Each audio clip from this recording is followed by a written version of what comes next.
Hello and welcome to Restoring Our American Republic. I'm Chuck Benoit with The Nature of Things, where we are realigning God, government, and natural law so that we might restore our American Republic. President Trump's war on crime has given us the lowest murder rate in our country in over 125 years.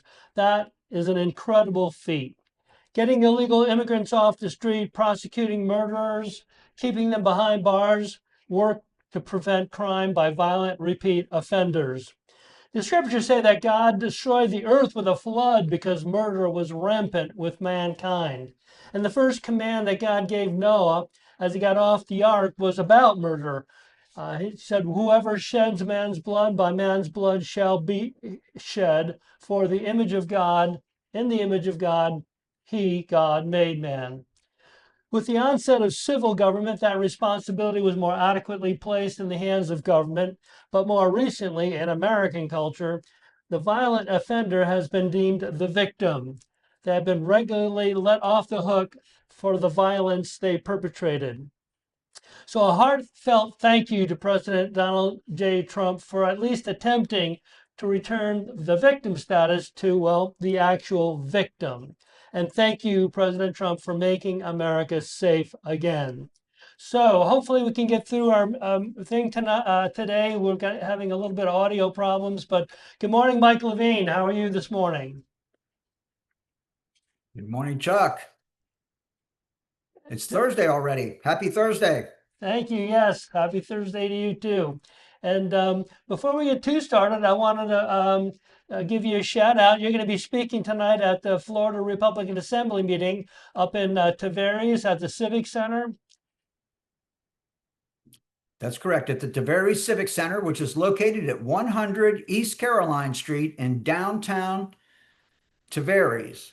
The There public we go. library is there. It's pretty easy. It's right in the heart of the city there. So if anybody out there want to come out and talk with like-minded, America First, Make America Great Again Republicans, this would be a great opportunity to do it. There you go. And now there's a larger room and a smaller room, and we are at the smaller room, which would be it would be a side entrance. So in case anyone's first time looking for us, so That's correct. if there's a side entrance. Yeah, so I think there's some pickleball courts or something like that off to the side of the building there. And if you go to the side of the building where the courts are, then you'll easily find the meeting. And then we'll make sure that that door doesn't lock. I mean, that door automatically locks. So unfortunately, there are times when people think that the door's locked, and it is, but we need to have an attendant there to make sure that we can open the door to make sure people get access. But yeah, starts at 6 o'clock downtown Tavares. Doors open at 5:30. There we go. So this morning, as long as we can continue to do okay with our audio here, we're going to be talking about your 2026 legislative priorities. Are you still hearing me, Mike? Your voice is very soft, Chuck. It's hard for me to hear you, but I am, I'm able to respond, so not a problem. Yeah, yeah. So hopefully I'm not yelling in the ears of the people listening, but we are struggling over here this morning. Um, the mission that you have noted at the top of your list here is to deliver a state of Florida that median household income families can afford to live in. Would you like to give us a quick overview of that perspective? Yeah, okay, great. So, Chuck, my entire life since I graduated from high school and went to college and embarked on my career is this, that there's certain things that people have to have. People obviously air, water, food, right? Which goes into the whole agricultural community, legislatively, politically. And then you get into housing. And of course, I'm in the real estate business. I deal with housing and commercial real estate too on a regular basis. So that checks that box. So food, housing, of course, you've got to deal with electricity and water. So those are utilities, right? Then you get into transportation, right? So my mind in my entire life, as I look on the secular side of my life, and how I kind of choose what to get involved in and what not to get involved in. And you could have a very interesting conversation about that because people make a lot of money selling yachts and airplanes, just so you know, which are not a requirement for living for most of us. Some of us, yes, but most of us, no. But I'm a basic fundamentals kind of guy. That's the point that I'm trying to make here. Okay. So for me, the government is here to serve the broadest audience of citizens possible. And if you want to define that, you can easily define it by economics, median household income, which means that half of the state, let's talk about this on a state level. When you talk median household income, half of the state lives at or below the median household income, and the other half of the state lives at or above. So, median household income for me is a great benchmark for how broad of the population are you serving. And then I just also want to close this little section of our conversation by saying that when you apply the benefits of government to the median household income family, you get an incentive for less than medium to rise, and you make everything cheaper for everyone above. So basically, if you're above median household income, then you just get more for your money, right? You have more disposable income because when you lower the cost of living for median household income families, you lower the cost of living for everyone. The old saying goes, rising tides lifts all ships. There So we that's kind of go. the foundation for everything that I do, Chuck. There you go. There you go. And we have a few different key points that hopefully we're going to be able to get through this morning. The first of which is when we are concerned about how to deliver this state of Florida that allows the median household income families to at least afford to live here. You start with ethics in government. Um, why don't you tee off on ethics in government, and don't take the whole half hour now, Mike.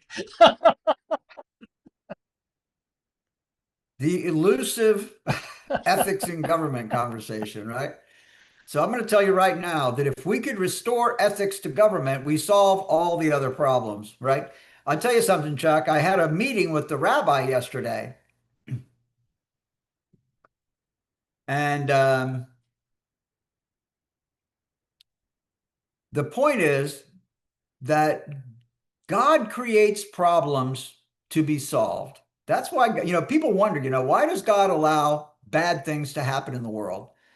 And one perspective on it, I'm not saying this is a conclusive, all-encompassing reason, but God allows, in my view, God allows problems to exist because when we solve the problem, we elevate the human condition. So the problem we have, Chuck, is we have very little ethics in government today.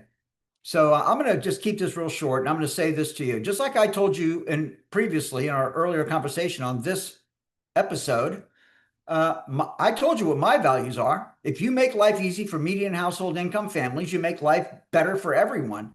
And unfortunately, when people go to Tallahassee, all of our legislative delegation and most of our executive branch people, they're there to make life better for themselves and for their special interest big donor constituents, which is antithetical to improving the quality of life for, making life affordable for median household income, Chucks. And that is the point of differentiation there. I'll turn the mic back over to you. There you go. And as I've said ad nauseum, a Republican form of government is a government that's for the people, not the special interests, not the cronies, but for the people. And if you're not making your legislative decisions for the benefit of the people, you are not governing as a Republican. Simple as that.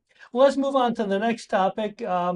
education. There are several different points here on the education side of things, but that does help, I would say, raise people's income levels or whatever. Why don't you talk to us about your position on education? Right. So, of course, let's refer to it as the deep state.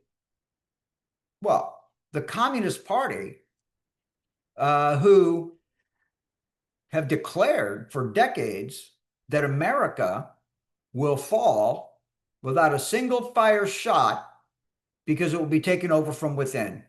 And you can see the public school system and the university system, publicly funded, all of it, does not teach the founding values of this country to our kids. And I'm saying to you, I sat down one time, Chuck, with today our supervisor of election, Alan Hayes. Okay.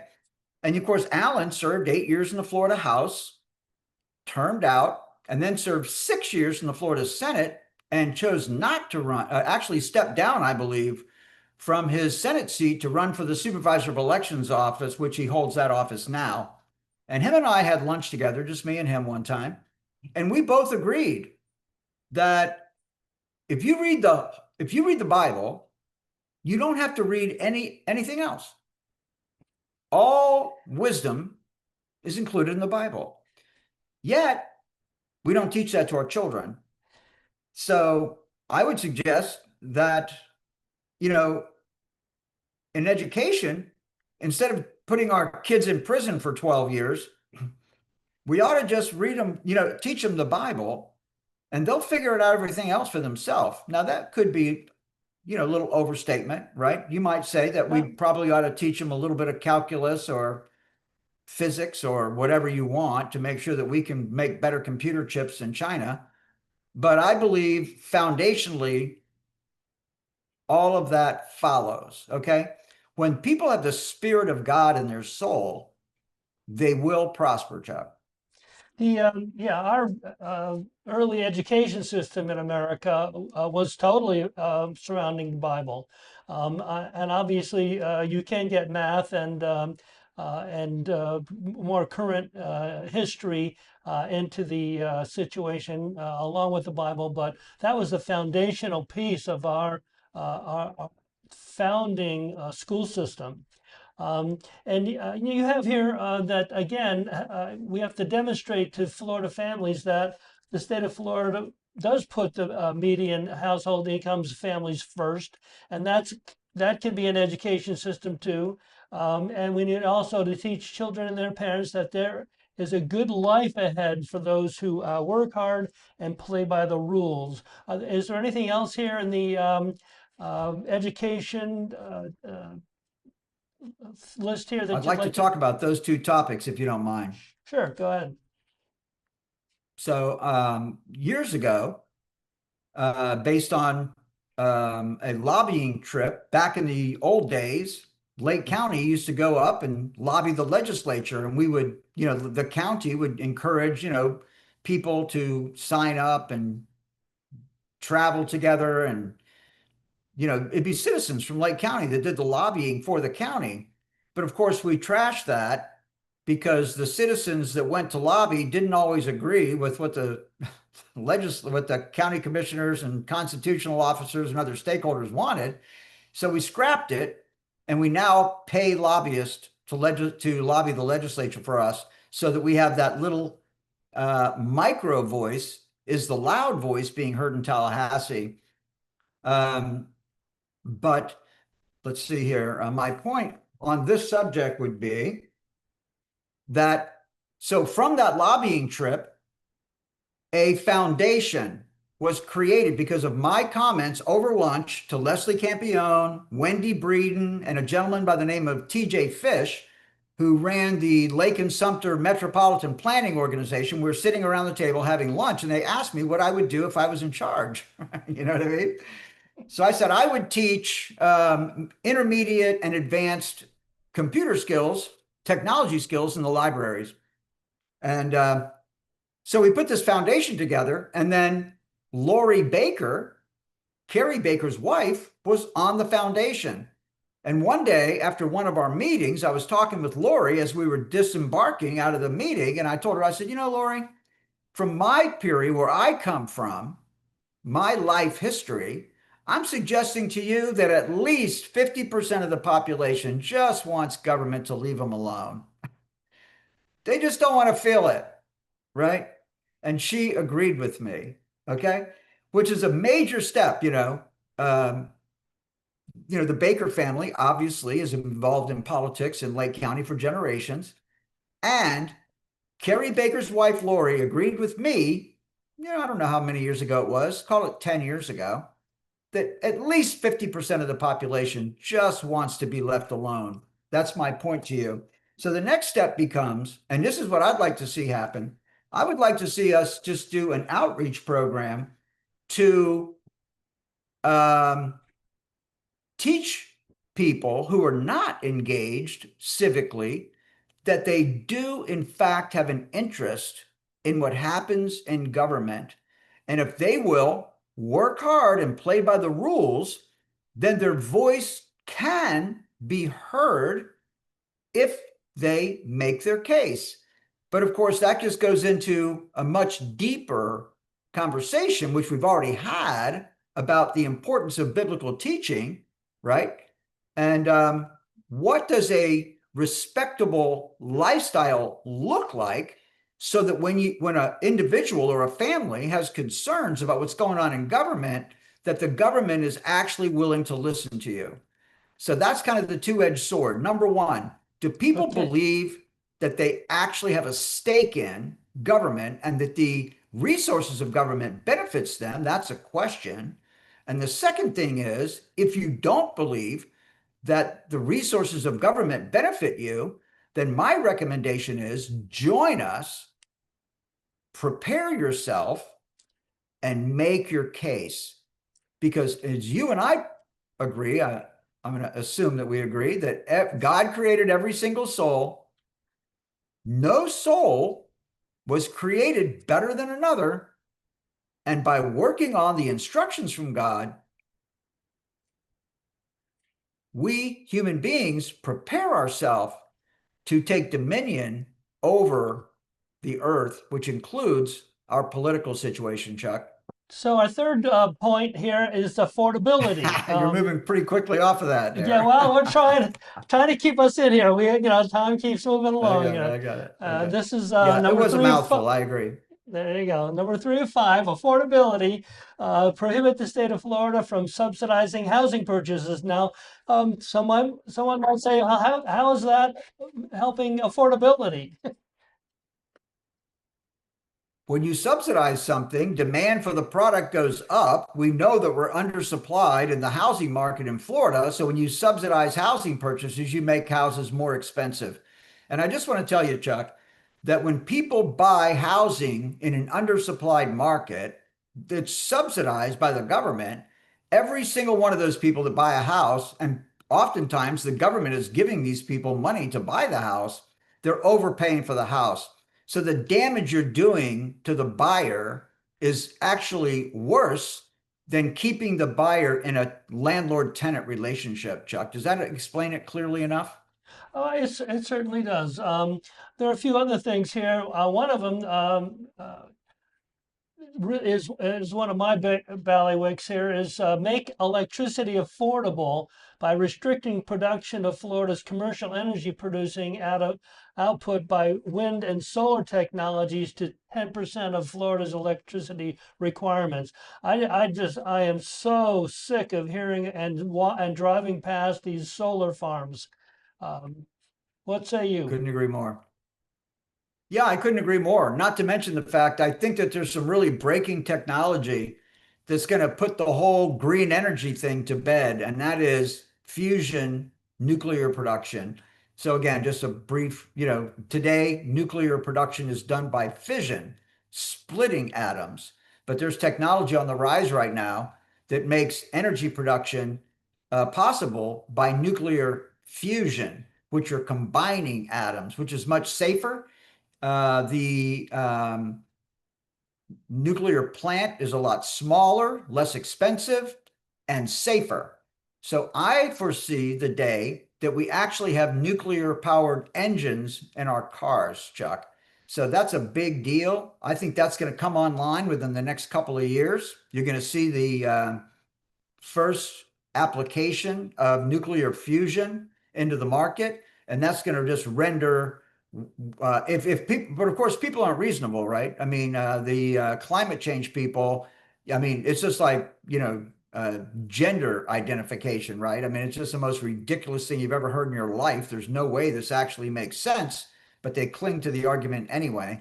So I wouldn't be surprised if, even though we come up with nuclear fusion, which is a safe, inexpensive way to produce energy, that the climate people continue to beat their windmills and solar farm drum because they're motivated by different things than providing affordable energy to the to our citizens and also to our economy, Chuck. No, it has nothing to do with climate. It has everything to do with the controlling people. So let's move along here to your number four point here is public safety. Now, how are we going to help medium income families with public safety? Chuck, this is really kind of a very interesting subject, and as I was putting together this outline, my first thought was to label this heading law enforcement. Okay. And then I said to myself, boy, it's really interesting because sometimes we have to protect people from law enforcement. Hmm. I know that's a pretty controversial subject, but it's not if you ask Donald Trump. It's not controversial if you ask J6ers. It's not controversial if you ask moms who got their door kicked down by FBI agents for complaining at a school board meeting. And then now, of course, in Lake County and all over around the state, we're seeing that cities are applying these flock cameras, right? And issuing speeding tickets off of red light cameras effectively, I think is a generic term for it. But the company called Flock manufactures these cameras, and I know they're using them in Mount Dora, they're using them in Astatula, and other, Clearmont used them a while back, and I think have moved away from them because of the public outrage. So the point is, Chuck, the Fourth Amendment of the Constitution protects Americans from illegal search and seizure. And I believe it goes on a little further to actual surveillance, right? And these cameras are surveillance.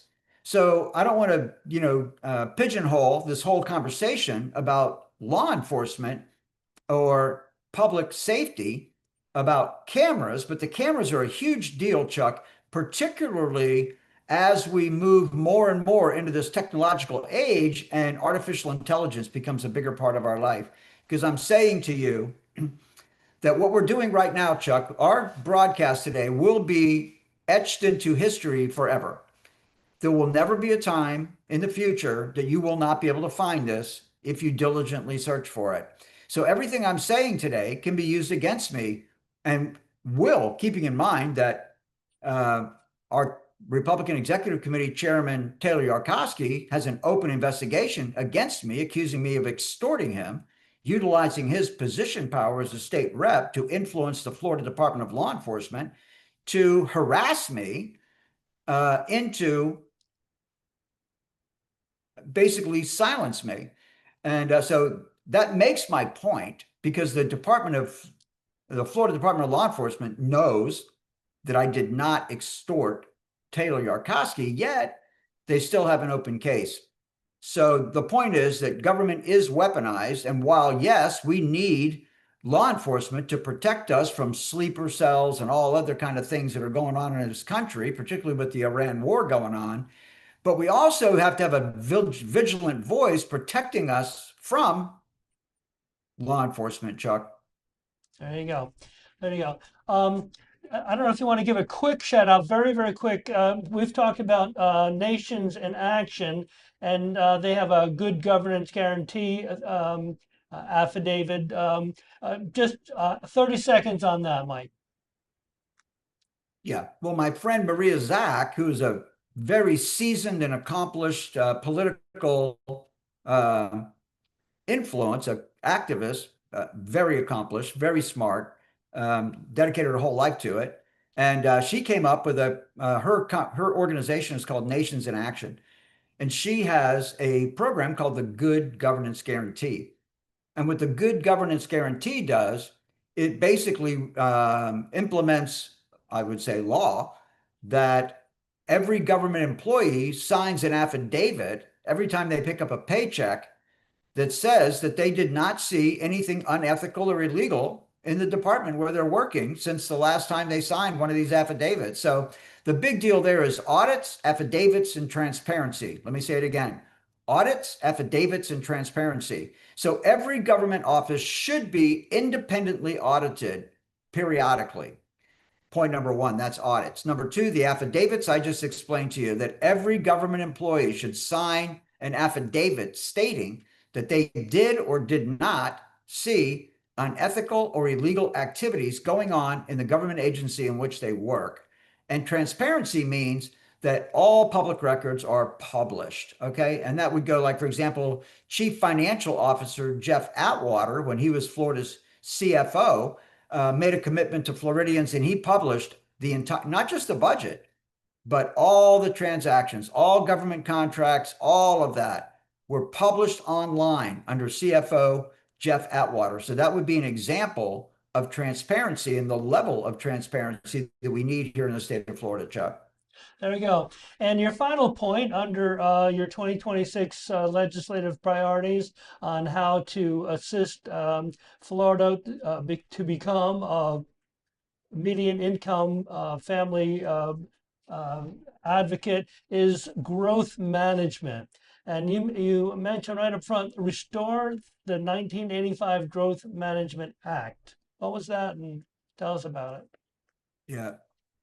Right. So, again, isn't it interesting that I'm in the real estate business, and I was in the real estate business, let's see, 1985. Actually, I wasn't. Okay, that was before I got into the real estate business. But as I entered into the real estate business, I was transacting business under the 1985 Growth Management Act.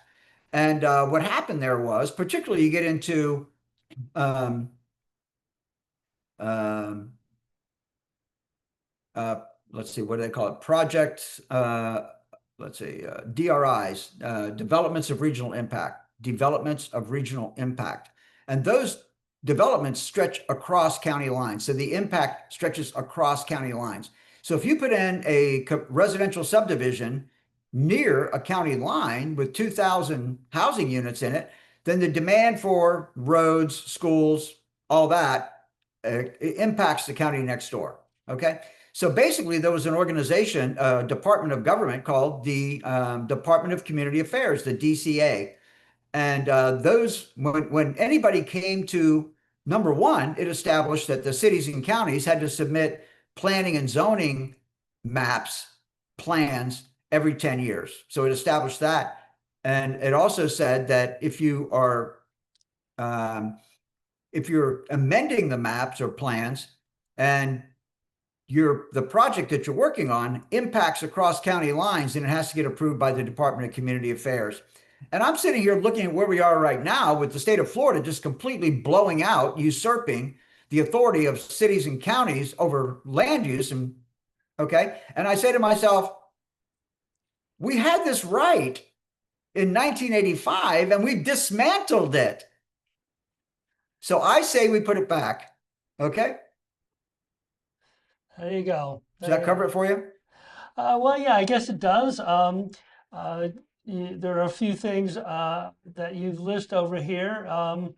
Let's see, we're almost out of time, so let me just go to the bottom here. State oversight and agency review. Reinstate Florida Department of Community Affairs. DCA has authority to reject non-compliant plans. Does that add anything to what your concerns are, Mike? Well, again, you can start off with concurrency, right, Chuck? I mean, that's the big rage on the street now is you're putting up these developments, but you don't have the infrastructure to support it. So the number one thing in the 1985 Growth Management Act was concurrency. Yeah. How do you know what? It's like the old, baseball movie, right? You build it and they will come. Yeah, you're damn right they'll come.